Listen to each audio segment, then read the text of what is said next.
Hello, bienvenidas y bienvenidos a Las Reinas Podcast. Yo soy Larisa y estoy muy contenta y emocionada de traerles historias de reinas reales y honorarias, famosas y no tan famosas.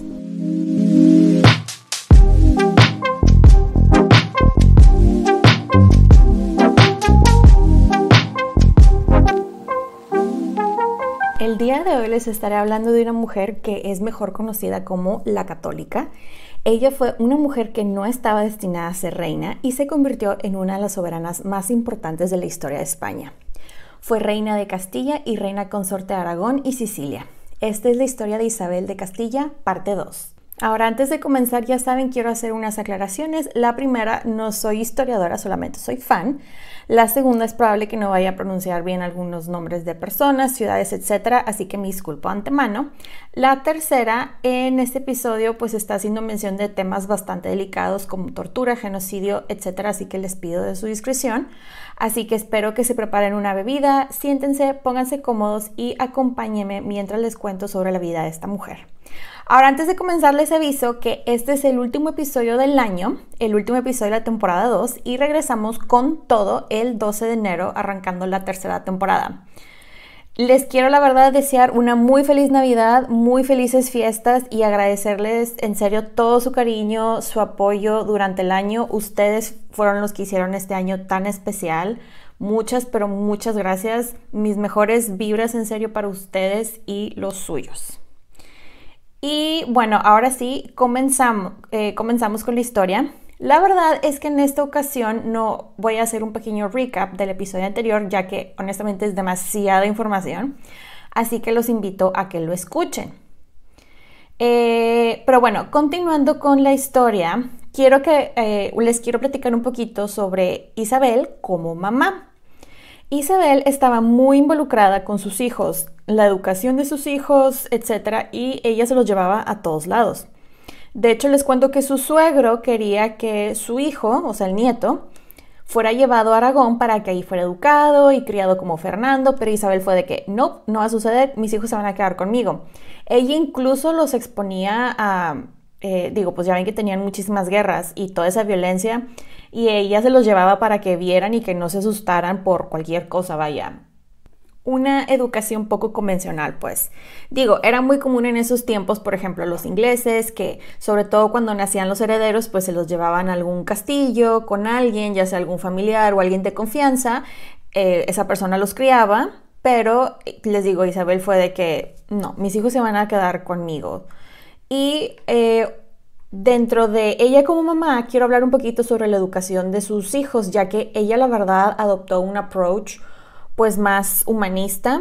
Ella les tenía una biblioteca con los mejores tutores, ellos recibían clases de historia, religión, obviamente, de arte, de clases de baile, etiqueta, modales. Esto era algo muy importante para ella, ya que ella quería establecer una dinastía y sus hijos tenían que portarse como pues los futuros reyes y reinas, porque aparte pues la iban a representar a ella, ¿no? Obviamente sabían leer y escribir, sabían latín, curiosamente, hablando del latín, ella se los inculcó muchísimo a sus hijos y ella lo aprendió ya grande, por sus 30 por ahí. También les enseñó a sus hijos sobre el arte de la guerra y de armas. También aprendieron varios idiomas, aunque esta parte de los idiomas la verdad no me convence al 200%, ya que, por ejemplo, su hija Catalina, cuando ella llega a casarse, no sabía inglés, se comunicaba en latín. Entonces, pero bueno. Otra cosa que se me hizo muy interesante es que les enseñó a jugar ajedrez. Era, no sé, es una de esas cosas que se me hizo bastante cool. Y, de hecho, hablando del ajedrez, les cuento... ajedrez. Ya estoy cambiándole de nombre al juego. Ajedrez.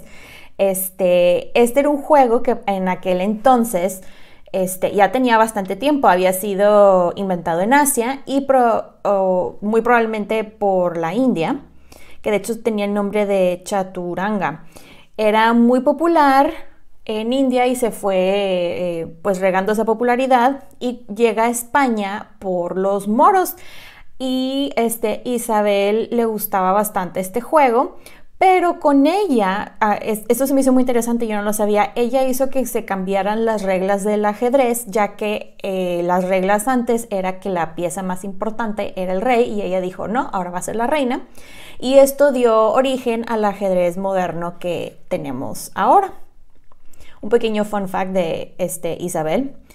Pero bueno, otra cosa que quiero hablar de la educación de sus hijos es que esto era para tanto su hijo y sus hijas. Ella creía realmente en la educación de las mujeres y de hecho estableció algo que vamos a hablar también en la parte de su legado. Estableció unas escuelas palatinas que nada más realmente estuvieron existiendo mientras ella fue reina, pero era para precisamente educar a mujeres. Ella creía mucho en la educación de mujeres. Ella también, de hecho, tenía en su biblioteca personal, todavía sobreviven libros de ella de temas como caballería, cetrería y montería. Pero bueno, cerrando este paréntesis de educación, etcétera, y continuando con su historia, les cuento que ya para 1479 muere su suegro, el papá de Fernando, y con ello Juan ya era oficialmente heredero tanto de Castilla como de Aragón y los otros tantos títulos que tenía Fernando. La corte, les cuento, de Isabel se movían muchísimo en Castilla, que de hecho algo que se me hizo muy interesante fue que un cuarto del presupuesto anual del reino ella lo gastaba en puro transporte y hospedaje. Digo, era mucha gente la que se movía con ella, entre sus hijos, que si la niñera, que las cortes, etc. Se movían en caballos o mulas o en literas, y esto, a pesar de que a ella le gustaba estar muy involucrada y participar y estar yendo y viniendo, esto la verdad era un problema para los pueblos que la recibían, ya que por tanta guerra y tanta cosa pasaban tiempos de hambruna y sequías, y de lo poco que había eran obligados a pues dárselo a los reyes y su corte. Entonces ellos prácticamente se estaban muriendo de hambre todo el tiempo. Como les digo, ella viajaba bastante, a veces montaba su caballo, se iba con su séquito a pueblititos cercanos a estar apagando fuegos políticos y por llamarlos de esa manera. Y de hecho, ella hasta montaba su caballo estando embarazada, que según yo eso no se debe hacer, pero bueno. Algo que no les había comentado en el episodio pasado, porque la verdad no quise entrar mucho en detalle y honestamente es muchísima información, pero es que ya para esas alturas de la historia de Isabel, ya ella estaba en un momento mucho más estable en su reino, ya estaba más seguro el reino y esto costó, ¿verdad?, años de guerras, hambrunas, sobornos, muertes, etc. Y ya para estas alturas de la historia, Isabel ya era una figura muy fuerte, era una reina muy temida y querida por algunos. Continuando con la historia, ¿se acuerdan que les estaba contando sobre la Inquisición, que fue lo que nos quedamos en el episodio pasado? Pues digamos, que uno de los enfoques fue de la gente de la Inquisición fue los conversos, que igual si no saben qué significa eso, es las personas cristianas que antes eran judías y se convirtieron al cristianismo o descendientes de ellos. Y básicamente la Inquisición seguía, pues, dizque, ¿verdad?, interrogando, etcétera, y interrogando / torturando, y pues muchos estaban muriendo. Esto lamentablemente era algo que le convenía a muchísima gente, ya que sobre todo si moría un converso o un judío y tú le querías quitar su tierra, le debías dinero, etcétera, pues ya no le ibas a deber. Digo, cabe aclarar, la Inquisición no solamente se fue contra los judíos o conversos, sino también se fue contra musulmanes, contra los moriscos, que eran los musulmanes que se convirtieron al cristianismo, contra los sodomitas, a.k.a. la gente de la comunidad LGBT, contra esclavos, brujas y cualquier enemigo, así lo definieron. Y por si no sabían, la Inquisición duró 3 siglos, específicamente hablando 356 años. De hecho, hasta el mismísimo Maquiavelo dijo cuando habló de sus reinos, la piadosa crueldad practicada en sus reinos. Ahora esta siguiente sección, la verdad les voy a decir algo, digo, es mi opinión personal, cabe aclarar.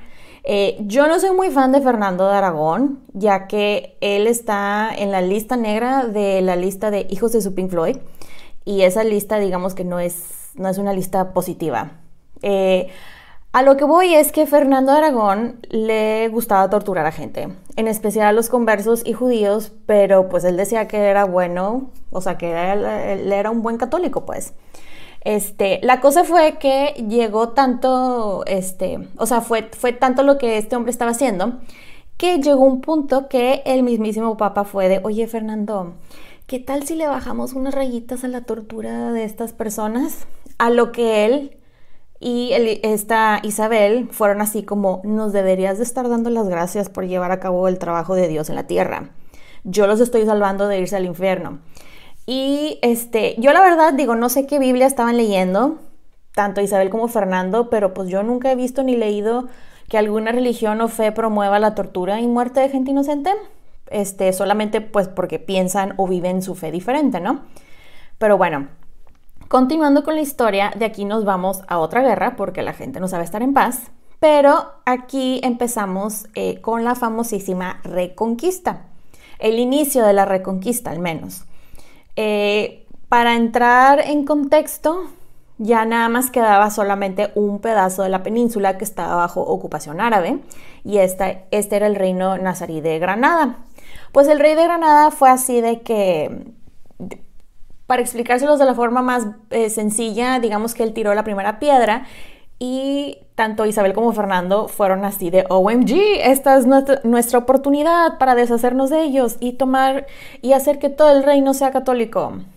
Y la cosa es que ellos ya para este entonces ya estaban muy bien organizados, tenían muy buenas estrategias militares y para las batallas y todo eso, pero realmente no fueron batallas, o sea, fue una guerra. Isabel y Fernando empezaron ganando ciudades como Málaga y luego Baza y luego empezaron a cortar, ahí fue cuando más les pegó a los moros la comunicación y suministro con demás ejércitos cercanos que los podían ayudar, porque los más cercanos eran los que estaban en el norte de África o el Imperio Otomano, o sea los turcos, pero ellos ya estaban pues bastante lejos.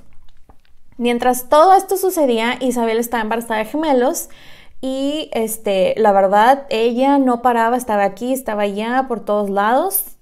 Como les dije, ella embarazada se llevaba a todos los hijos a todas las batallas, campañas militares. De hecho, ella se vestía de blanco con su caballo y tenía así de que su armadura acá para darle ánimos a los soldados y ellos la veían como uno de los ídolos de Isabel, Juana de Arco. Y digo, cabe aclarar, ella nunca participó en una batalla, solamente se quedaba atrás o se regresaba al campamento y esperaba pues noticias de las batallas.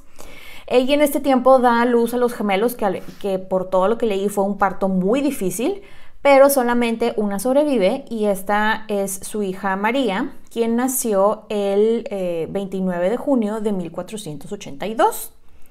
Ahora voy a hacer una pequeña breve pausa de su historia para contarles de Isabel en su fase de reina guerrera. Ella la verdad sí se me hace muy admirable que siempre estuvo constantemente educándose en cuanto a lo militar. Leía bastante sobre estrategia, contrataba a muchísima gente, asesores, igual escribía a otros gobernantes de cómo podía modernizar al ejército con las nuevas tendencias en armas y que más nuevas y efectivas. Digo, las atrocidades se cometían por todos lados, ¿verdad? Y no sé qué tanto era la tecnología para el siglo XV, pero pues ella invertía bastante tiempo y dinero en eso. Ella de hecho decía que eso de pelear era de hombres, pero ella estaba muy involucrada en las estrategias, en todo eso siempre. Algo muy interesante de ella y todas las batallas, guerras, etcétera, es que conforme movía al ejército, ella siempre llevaba sus hospitales, digamos, móviles para atender a los soldados que peleaban por ella. Estos hospitales se llamaban los hospitales de la reina. Estos hospitales estaban equipados con los mejores doctores, cirujanos, lo más nuevo de la medicina de la época, lo cual francamente no sé qué sería eso, sanguijuelas o algo así, pero bueno, tenían lo mejor de lo mejor, etcétera. Cerrando esta fase de ella como reina guerrera, en este tiempo es que nace su última hija, su bebé, Catalina, la muy famosa Catalina, quien después se convertiría en la reina de Inglaterra y primera esposa de Enrique VIII. Ahora, esta siguiente sección se llama El año que todo cambió. Pues llegamos a 1492 y este año se distinguió por varias razones. Primero empezamos con la conquista del Reino de Granada, ya que para estas alturas de la historia ya el ejército de Isabel ya había conquistado prácticamente todo, solamente quedaba la ciudad de Granada por conquistar. El 2 de enero de 1492 sus tropas entraron a la ciudad de Granada cantando su victoria, les dieron las llaves de la ciudad y convirtieron en iglesia a la mezquita principal de la ciudad ese mismo día. A los musulmanes que se quedaron les dieron dos opciones: o te conviertes o te vas. La mayoría se fueron y así estaban los moriscos, que eran como los conversos, pero versión musulmana, o sea, musulmanes que se habían convertido o descendientes de ellos. Pero la cosa es que a ellos les empieza a ir muy mal con la Inquisición. Muchísimas torturas y ejecuciones. Tiempo después, que vamos a llegar a eso un poquito después, ya los terminan corriendo definitivamente de España. Pero bueno. Y luego, unos meses después, el 31 de marzo, mediante un edicto llamado el Edicto de Granada, los judíos fueron oficialmente expulsados de España. De hecho, les voy a leer un pedazo del edicto. Lo voy a leer tal cual lo escribieron, ¿ok? Así que ahí va, dice: por ende nos, con consejo y parecer de algunos prelados y grandes caballeros de nuestros reinos y de otras personas de ciencia y conciencia de nuestro consejo, habiendo habido sobre ello mucha deliberación, acordamos de mandar salir a todos los dichos judíos y judías de nuestros reinos, y que jamás retornen ni vuelvan a ellos ni a algún de ellos. Y sobre ello mandamos dar esta nuestra carta, por cual mandamos a todos los judíos y judías de cualquier edad que sean, que fasta en el mes de julio, primero que viene, que salgan todos de los dichos nuestros reinos y señoríos. O sea, tenían 4 meses para liquidar todas sus propiedades e irse.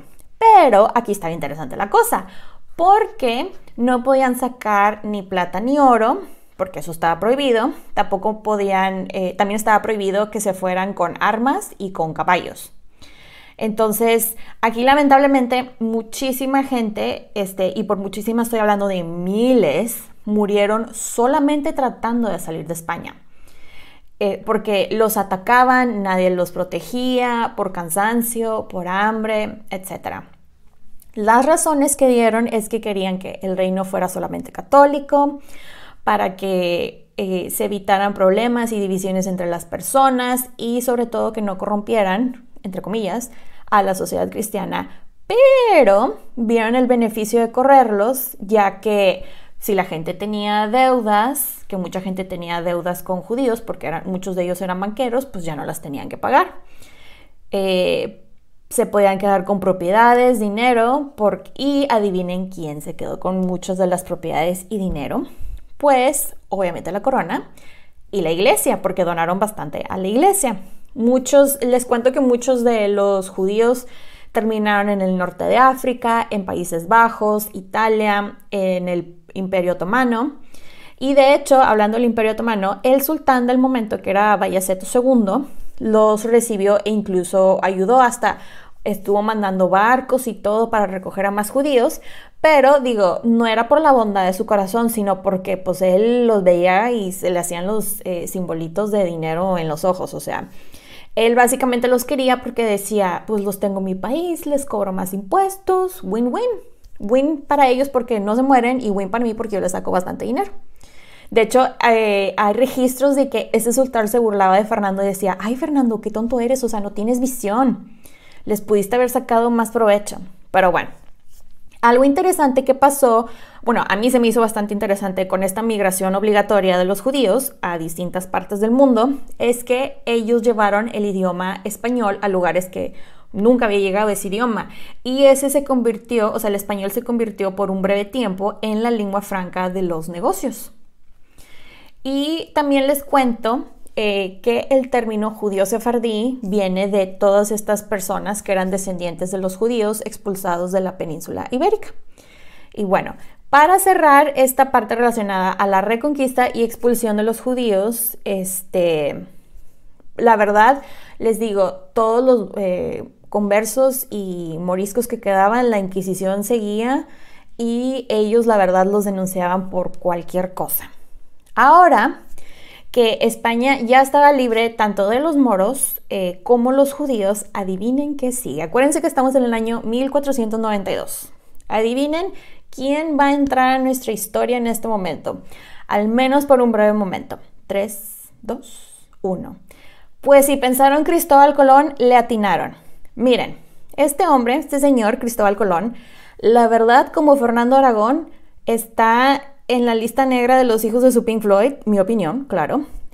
No voy a hablar mucho de él, pero digo, si hay alguien que también participó en tortura, genocidio y trata de personas, fue este hombre, que francamente, y es en serio, no me cabe en mi mente cómo lo siguen poniendo como si fuera un dios, como un salvador, hasta en los kinders, en las escuelitas, hacen obras para conmemorar que ese hombre llegó a este continente, pero bueno.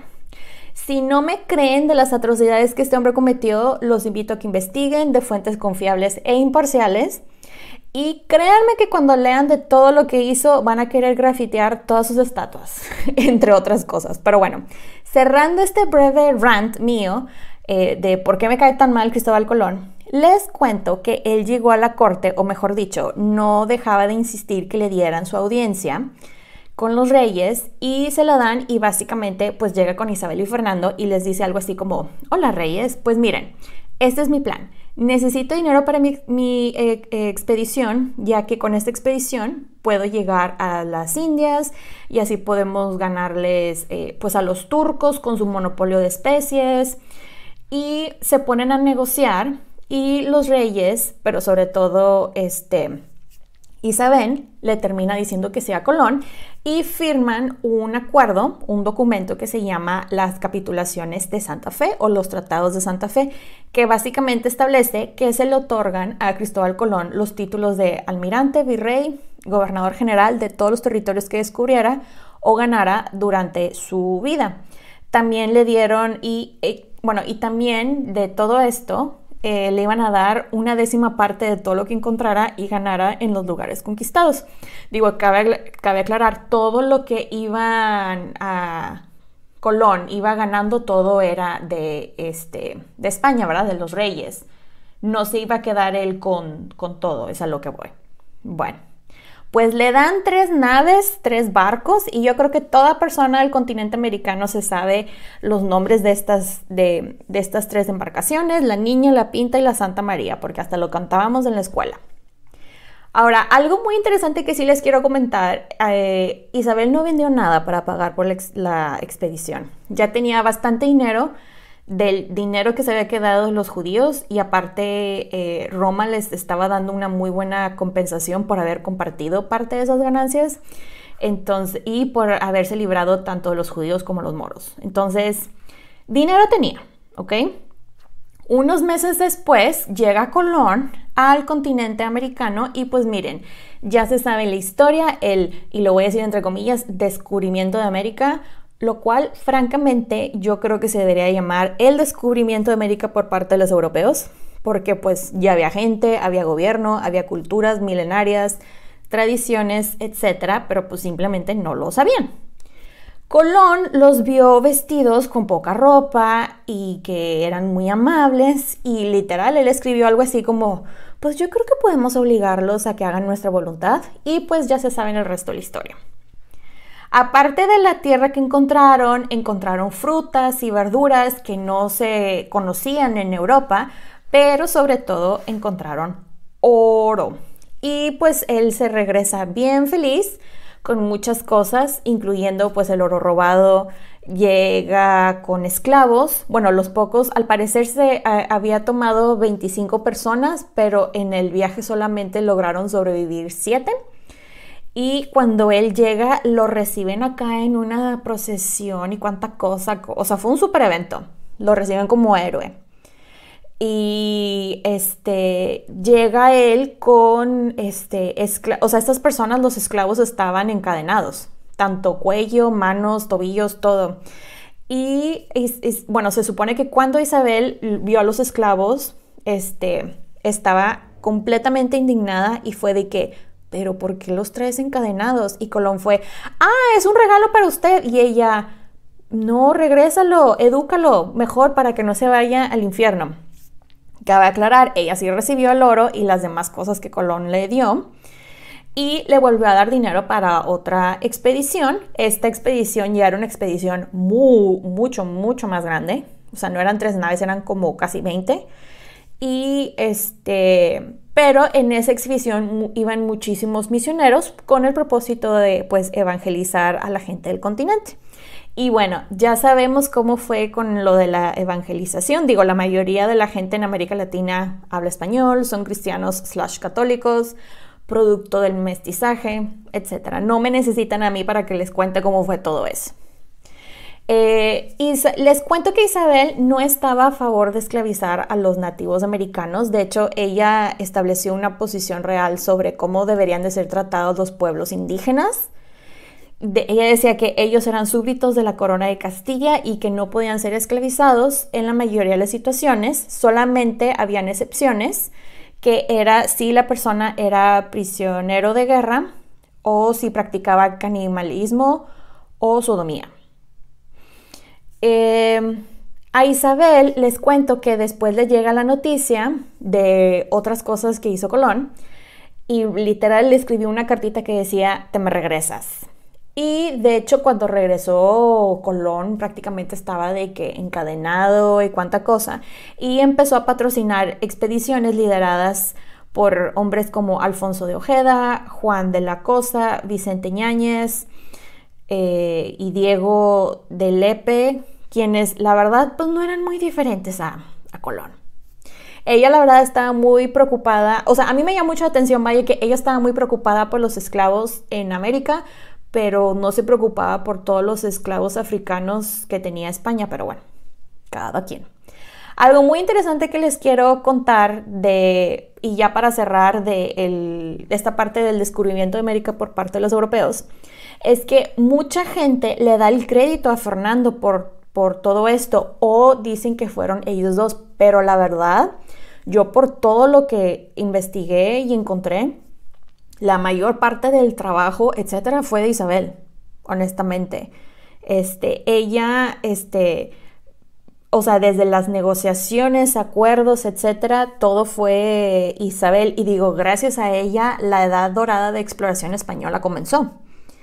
Les cuento que el primer oro que llegó ya en cantidades así sustanciales, Isabel hizo una donación sustancial a Roma y de hecho ese oro es el que se usó y está actualmente en el techo de la Basílica de Santa María la Mayor.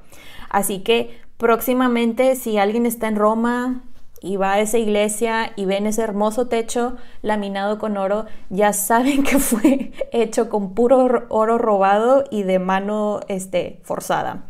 Pero bueno, Isabel y Fernando reciben el título de Reyes Católicos, que es el título más famoso que tienen ellos.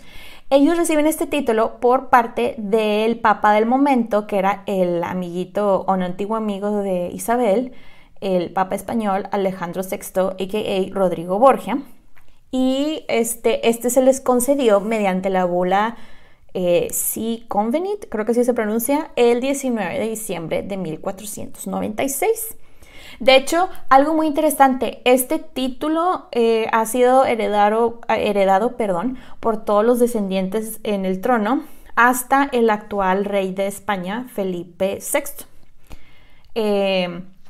También el Papa Alejandro VI les concedió la distinción honorífica de la Rosa de Oro de la Cristandad en el año 1500. Ahora, ya para esas alturas de la historia de Isabel, España ya estaba en estatus de potencia mundial, pero bueno, seamos conscientes, porque rara vez se habla de esta parte, ese lado de la historia, que pues esto fue con base en el sufrimiento de millones de personas del continente americano. Luego, España y Portugal se vuelven a pelear porque el rey portugués fue de que es que no es justo que tú tengas todo esto en América y yo no. Entonces van con el Papa para que él fuera el mediador, pero pues a muy grandes rasgos Portugal les termina quitando la mitad de los territorios o una muy buena parte de lo que tenían en América Latina. Digo, pues sobre todo la parte que es Brasil, pues ya saben, ¿verdad? Ya estamos, bueno, como ya estamos en la cima, ya tenemos que ocuparnos de nuestra casa, de la dinastía que estamos creando. Y adivinen cuál fue el siguiente proyecto de Isabel. Pues si pensaron que era hora de casar a sus hijos, están en lo correcto. Acuérdense que ya tenía 5. Estaba su hija Isabel, estaba su hijo heredero Juan, su hija Juana, estaba María y estaba Catalina. Ahora, en el caso de Isabel, su hija mayor, a ella la casaron con el heredero portugués. Al parecer ella sí lo quería por todo lo que leí, pero el hombre muere en un accidente y ella después se termina casando con el tío de su esposo, quien se convierte en el rey de Portugal, Manuel I. Y de hecho, una de las condiciones para que ella se casara con él, que él terminó aceptando, era que él tenía que expulsar a los judíos, porque por alguna razón los judíos tenían la culpa del accidente de su esposo. Pero bueno. Después casa a su hijo Juan y a Juana, a sus hijos, o sea, Juan y Juana. A Juan lo casa con Margarita de Austria, quien era la hija del emperador germánico Maximiliano I de Habsburgo. Y a Juana la casa con el hermano de ella, Felipe el disque hermoso de Habsburgo. Yo la verdad no sé por qué dicen que era hermoso Felipe, porque todos los cuadros que he visto de él, digo, no es como que hay muchos, pues, pero bueno. La verdad, su hijo Juan se llevaba muy bien con su esposa, la quería muchísimo. Juana, por su parte, estaba muy enamorada de su esposo Felipe, etcétera. Y de aquí nos vamos a una sección pues bastante triste y de muchas tragedias en la vida de Isabel.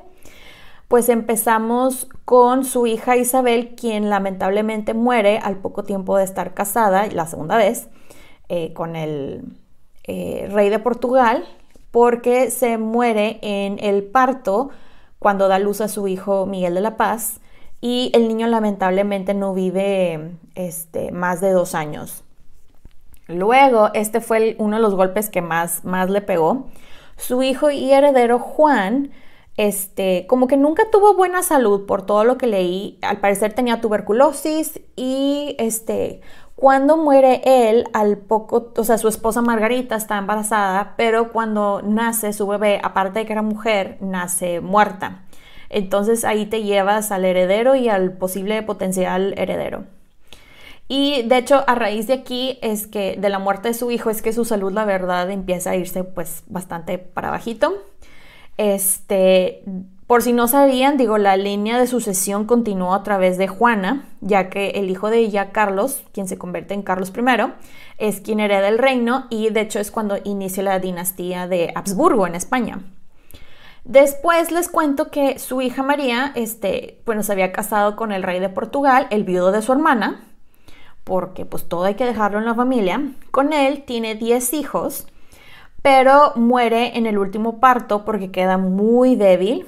Y algo que se me hizo muy curioso, digo, no es un fun fact, pero está así como muy curioso, es que este señor, el Manuel I de Portugal, realmente quería dejarlo todo en familia porque se casa por tercera vez con la hija de Juana, o sea, la sobrina de sus pasadas esposas. Se casa con Leonor. Pero bueno, Luego tenemos a su hija Catalina, quien desde niña estaba comprometida con el príncipe de Gales. Y de hecho a Catalina le decían la princesa de Gales. Que, fun fact, hablando de princesa de Gales, les cuento que Catalina tenía más derecho al trono de Inglaterra que su suegro, ya que ella era descendiente de la primera esposa de Juan de Gaunt y Enrique VII era descendiente de la tercera, por si no sabían. Pero bueno, como saben, Catalina queda viuda al poco tiempo de casarse y se queda en Inglaterra sin poder salir. Este es cuando se casa con Arturo, el príncipe de Gales, pero se muere luego por la sweating disease, que quién sabe qué es realmente eso. Y el suegro se queda viudo también al poco tiempo y es de que, ¿qué tal si me caso con ella? A lo que Isabel probablemente le contestó, hell no. Y otra de las tragedias que ocurrió en este tiempo fue pues la muerte de su mamá, que fue otro golpe pues muy duro para ella en cuanto a ánimos y salud. Y bueno, cerrando esta parte de su vida de tristezas y tragedias, ya Isabel en sus últimos días, pues miren, a grandes rasgos, hay otro pleito / guerra con Portugal porque les digo, la gente no sabe estar en paz.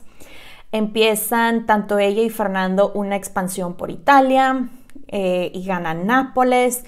Empiezan una expansión por el norte de África. Esto con el fin de combatir la piratería que les estaba pegando muy duro por parte de los berberes, quienes básicamente les estaban robando todo lo que estaban sacando del continente americano. Luego dirigió sus esfuerzos en sacar a los musulmanes, que fue lo que les platiqué muy brevemente arriba. Básicamente les dijeron, se convierten o se van, pero les cobraban impuestos muy caros para poder salir de España y no todos los podían pagar. Entonces, igual que muchos conversos pretendían ser católicos, ¿verdad?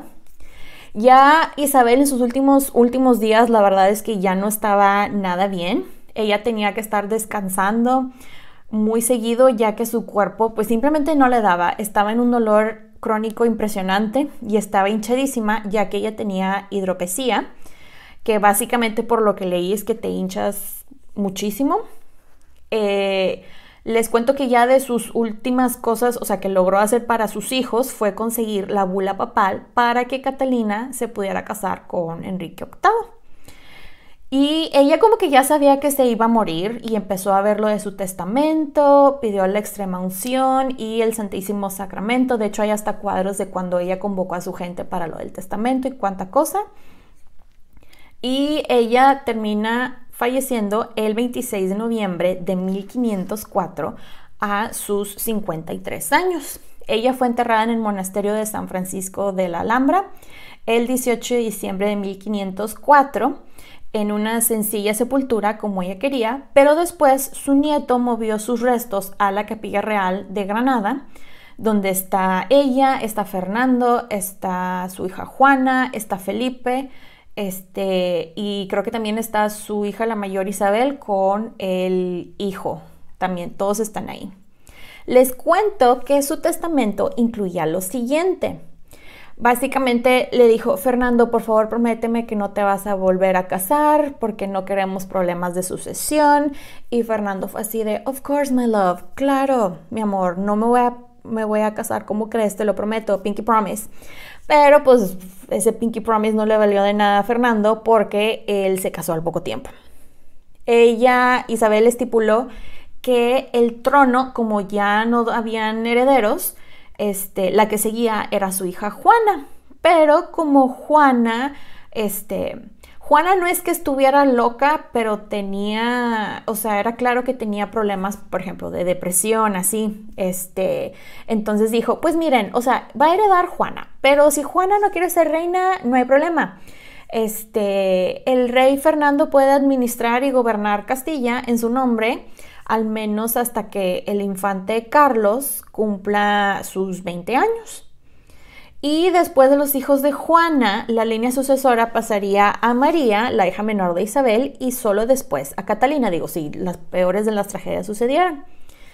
Les cuento que la nobleza castellana fue de, nosotros no queremos a Fernando, y básicamente lo corren, se va él a Aragón, pero cuando Felipe, el esposo de Juana, se muere, llega Fernando así de, miren, mi hija está loca y ella no puede ser reina, así que yo soy el regente. Entonces le quita a sus hijos y la encerró en Tordesillas prácticamente el resto de sus días. También en su testamento les cuento que incluyó a los indios, o sea, los nativos americanos, diciendo: no den lugar ni permitan a los indios recibir algún mal en sus personas y bienes, sino que ser tratados bien y justamente. Y si han recibido algún agravio, remediarlo. Ella, de hecho, también en el testamento incluyó unas joyas a Fernando, su esposo, para que las viera y pensar en ella y bla, bla, bla. Pero literal ella se murió y Fernando fue así de: vamos a vender las joyas. Hablemos de su legado, pues ya que es bastante extenso. Les cuento que Isabel apoyó la imprenta y el comercio de libros. Como les comenté al inicio del episodio, ella apoyó bastante la educación de mujeres mediante las escuelas palatinas, y este fue pues un muy breve momento en su reinado que pues habían escuelas para educar bien a mujeres. Les cuento que en el Museo de la Capilla Real se encuentra la corona y cetro de la reina, quien además donó varios cuadros de artistas de la talla de Sandro Botticelli, Dirk Bouts, Roger van der Weyden, Hans Memling, etc. Y hay muchísimas de sus pertenencias personales. Les cuento que entre sus descendientes están miembros de las casas reales tanto de España como Mónaco, Suecia, Noruega, Dinamarca, Países Bajos, Bélgica, Luxemburgo y Reino Unido. Esta parte que les voy a comentar es un poquito controversial, ya que en 1958 el arzobispo de Valladolid inició el proceso para la beatificación de Isabel. Este proceso sigue, por si no saben, y probablemente va a seguir. La razón principal por la que quieren pues canonizarla al final del día es porque pues ya que ella financió las expediciones y llegaron misioneros y pues convirtieron al continente americano, que esa es la excusa principal. Pero hay muchos grupos como los judíos y musulmanes que sí han presentado quejas de: sí sabes de las atrocidades que se cometieron en su nombre, ¿verdad? O sea, como ¿por qué o qué la quieres hacer santa? En el año 1974 fue reconocida como sierva de Dios por la Iglesia Católica.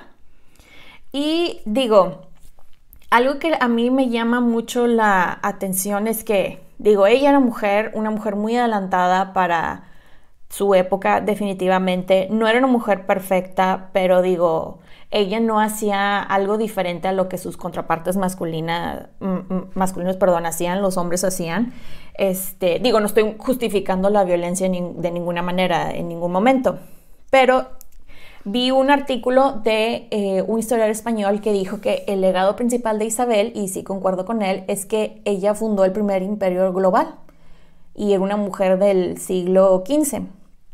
Ella honestamente fue una gran mujer que supo lo que quería, nunca se rindió, fue increíblemente exitosa en un mundo dominado por hombres, nunca se dejó ser dominada por ellos. Una mujer que realmente creía que estaba sirviendo a su Dios, ¿verdad? Y que hacía lo correcto.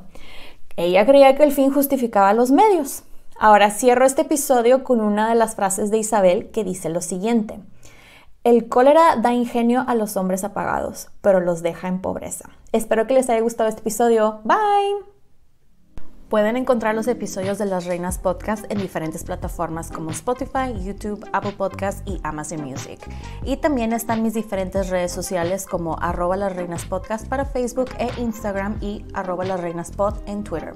Recuerden suscribirse, darle like, activar la campanita para recibir notificaciones, descargar los episodios y compartirlos.